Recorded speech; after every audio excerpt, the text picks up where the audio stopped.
Hey everybody, how's it going? We got Koenigsegg Jesko here, and it is featured in a single bonus series at the moment.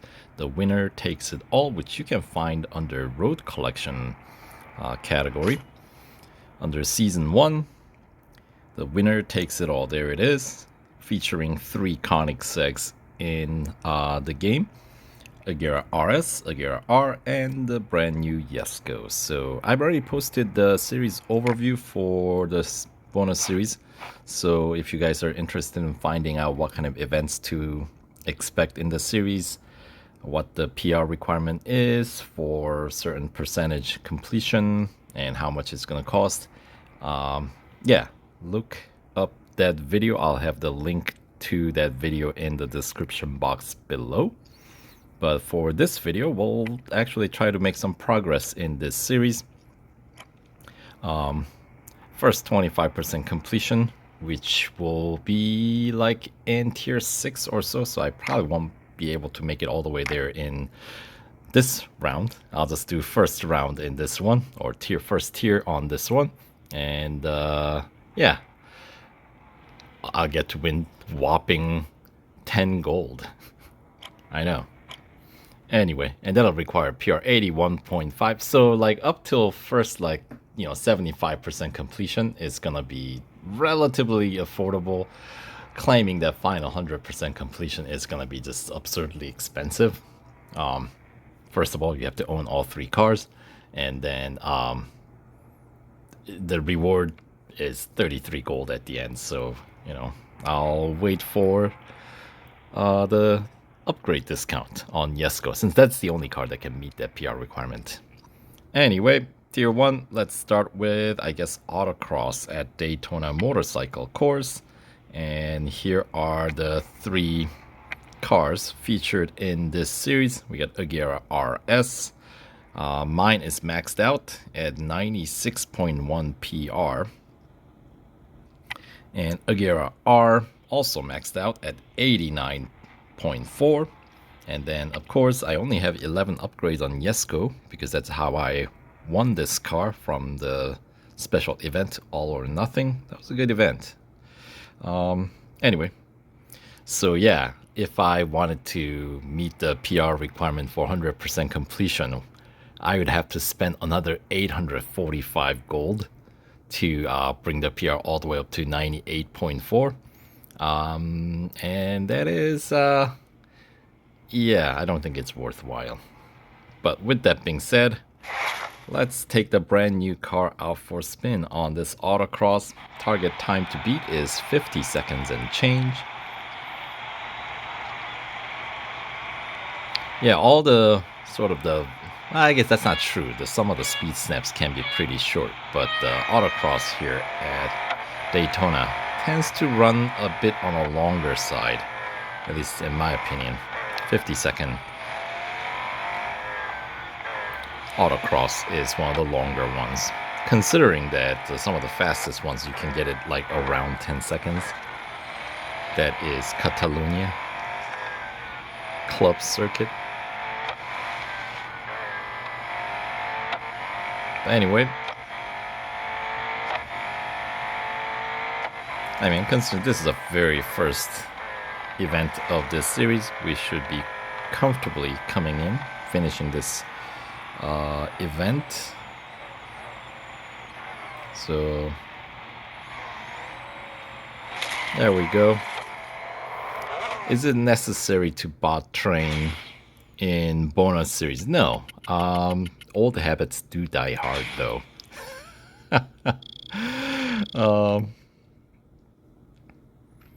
Besides, I'll make it clean all the way through, and then I'll just kind of take my time at the end.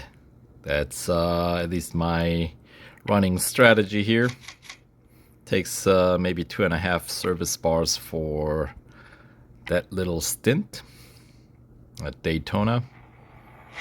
Alright, so gold trophy number 1 is in. So 50 more events to complete, namely 47 more gold trophies, and of course there are 3 time trials. Alright, let's move on to next event, Speed Snap. This one taking place at Porsche Test Track, short on-road circuit. And once again, we'll use the same old Jesko. It's taking place at dawn. It's a little bit darker, so I do appreciate the bright white finish on Jesko. And it looks like the target speed is set by Agera RS. Here we go.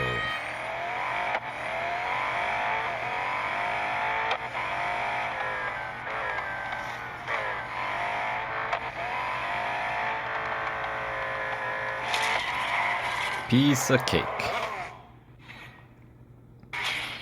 Just easy speed snap here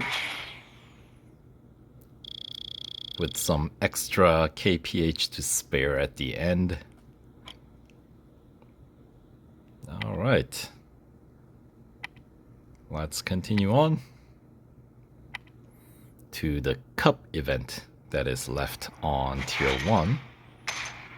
Right, 2 trophies down. The cup event taking place at Spa. It is a 3-lapper, so most likely it will wipe out the service bars that's left on this car. Should we bother using hiring the engineer? Sure, we'll try to extend the run. This early on is probably not worth it. You probably could just run some of these series in critical condition, but you know what?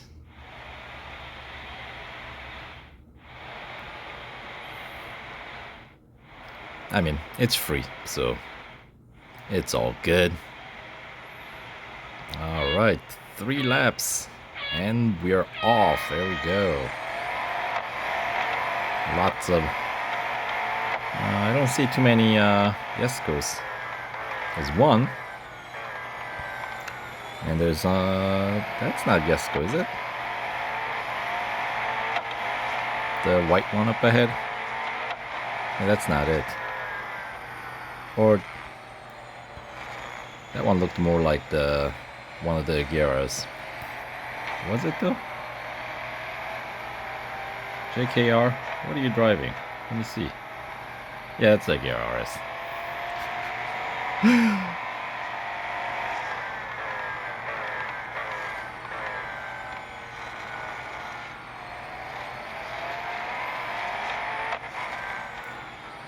Let's see, I'm trying to remember, was it the autocross that was a little tricky here at the spot during the special event to win this car?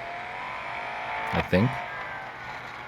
That I could never quite figure out what I did differently to get through that goal.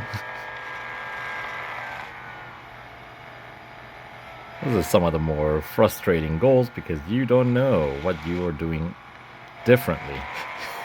I guess just did it a little bit cleaner, possibly, most likely.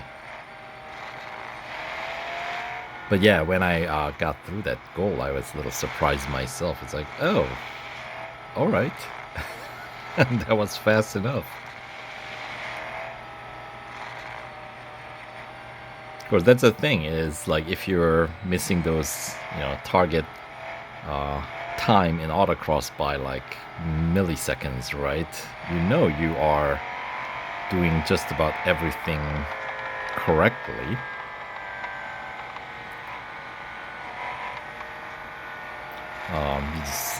The speed of the car does fluctuate a little bit because in real world it wouldn't never be it being exactly the same every single time is just not a thing in reality, right?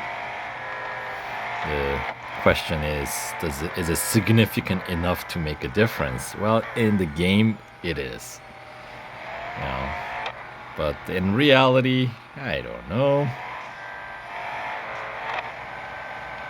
There's room for error, right?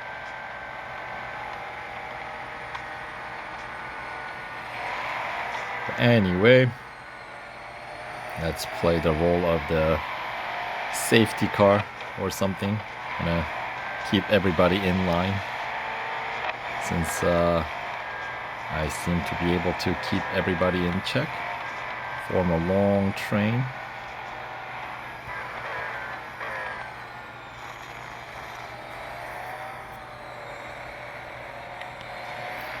Yeah, the AI's been getting smarter, so it's really difficult to form a really long train these days. Because back in the day, early days of Real Racing 3, if you start blocking them, you stop, and everybody, all the opponents, AI bots would just line up behind them, behind you in a long single file, which is just kind of funny, especially around corners, right? Around bends, they just have a single line they take, and completely inflexible when it comes down to going around the traffic. It was not a thing. But of course, they've gotten significantly smarter.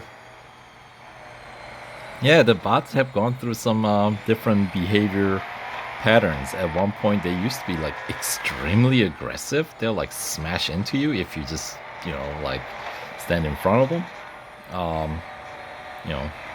And then other times they'll be super dumb where they just don't, go fast enough, or they break everywhere. But yes, the history of Real Racing 3 AI development, right? I gotta say, they've gotten much smarter. And they still can't... that's an odd bounce. How does, physics, right? How does your car bounce like that, in that angle, when you rear end? Alright, should we try the train? Not gonna happen. That guy's going wide. Okay. Usually places that work really well would be like at the bottom, like right around here where everybody's gonna uphill, because as is. Yeah. Too wide though, right? That's a cool view. Always like that rear view.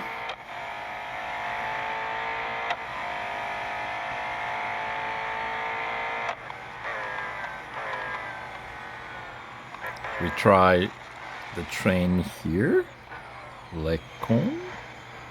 That guy's going around, which means opens up the inside. Then cannot form a train. See, yeah, these guys are getting smarter. They're getting around, which is the way it should be. But on occasion, I do miss forming a long train, like really long train, where you get almost like an entire grid full. It's like used to be a thing where you could pull it off with like LMP1s at the 24-hour circuit, Le Mans.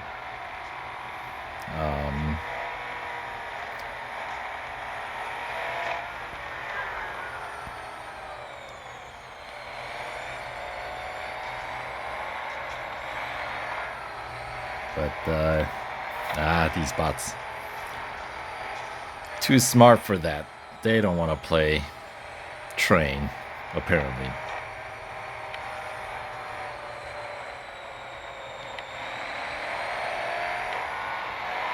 Fine, be that way.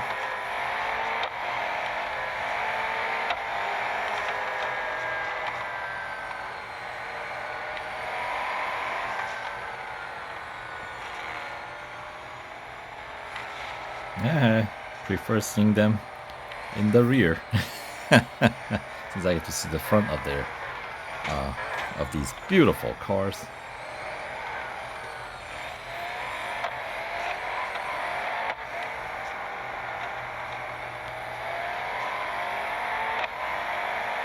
There we go. I know, that took unnecessarily long. But, hey, race was more competitive? If you want to call that. Or I like to think of the other cars behind being more competitive this way. All right. I am sort of just a, you know, placeholder. Anyway, good enough for another gold trophy. And good job, Eric. Let's continue on with the trophy number 3. Should unlock tier 2. We get a few racing dollar bonus, 5,000 that is. And that is the end of tier 1. This one, of course, has 20 tiers total at the moment. So 1 down, 19 more to go. So we'll catch you guys in the next video for tier 2 playthrough. So stay tuned. See you there.